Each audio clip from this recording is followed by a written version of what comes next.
Morning mga ka-TH. May pakita tayo ng isang nakuha namin sa site natin. Bago namin ipakita mga ka-TH, yung mga nakuha natin sa loob ng Trezor, bago natin ma-update, nakita natin ang ano ang klase, ang item.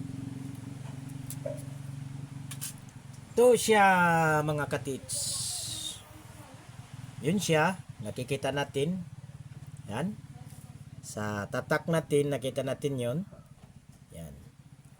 Bago lang na-update to mga katits. Yan. Yun sa baba. 499. Nakita natin. Yun siya. Bago na-update mga katits ha. Yun siya. Yun ang ganito ang klase mga katits. Yun siya. Nakikita natin, ito siya. Yun ipaliwanag namin mga katits.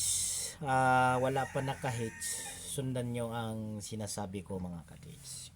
Kasi, pag hukay-hukay lang tayo, wala laman ng area, hindi naman tayo masukses.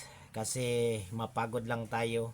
Madami ang mga iba-iba mangyari pag hindi tayo mag ritual muna tayo bago tayo maghukay mga katits.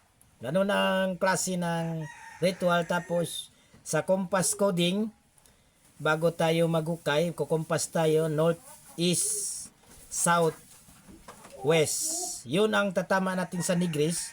Sa papasok tayo sa 125 degrees, ganon. Tapos pasok tayo sa 235 degrees, yun mga giveaway. Pag dito tayo sa 45 degrees o 35 degrees, yun, o 85 degrees, big load na ang mismo site mo mga katits. Madaming salamat mga katits, nakikita ng video ko. Suporta tayo mga sa katits natin, sisuporta sa mga video ginawa ko mga katits. Madaming salamat, Bansay.